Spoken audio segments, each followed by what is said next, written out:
دا د مرکز اړوند مرمنډۍ سیمه ده. دلته د خالد په نومي کس د وطني احساس له مخې د کلیوالو په همکارۍ د نږدې 2 کیلومتره سړک جوړولو تبیا نیولی. نوموړی وایي دغه سړک چې وړاندې ډېر خراب و پلان لري چې موټرو ته د تګ راتګ لپاره پرې جغل واچوي او موټر چلونې ته یې آماده کړي.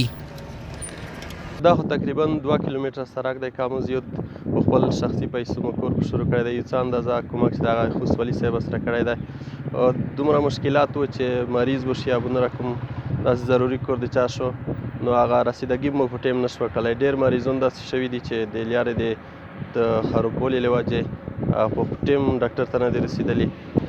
ضرورت بیخي زیات و ځکه چې ورځنه به موږ په تلو ارتلو د لار بیخي زیاته خرابه وه. دا تکلیفات مو خپل لیدل نو دا مجبور یې کړلو چې کور په شروع کړو د سړک نه. ځایي اوسیدونکي بیا وایي سیمې ته دغه لار به د بارانونو ورېدو او زیاتو اوبو پر وخت به د پیاده تګ نه و او د موټرو چلول به هم ستونزمن و. دوی وایي چې د دغه سیمې د نورو ځوانانو سره په یو ځای د دغه خما لارې جوړونه پیل کړې. دغه کسان په نورو سیمو کې لا ځوانانو او بډایه کسانو غوښتنه کوي چې خپلو سیمو کې د خلکو اړتیاوې خپله ورپوره کړي. دا چې دغه سړک تر ډېره د مشکلاتو سره مخ و خلک ځکه د بود او باران په وخت کې به خلک نشوی کولی چې تور رسیدګي وکړي ښار ته یا هم نورو ځایونو ته. بغیر له دې چې موټر خلک ته غو کې بلکې پیاده تګ هم په دې باندې ډېر سخت و چې موږ خلک پیاده تګ وکړي په دې سړک باندې.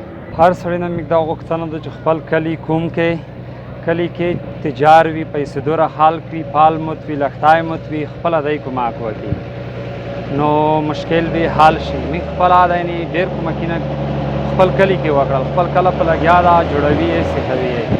په دغه سړک نږدې 900 کورنۍ تګ راتګ کوي.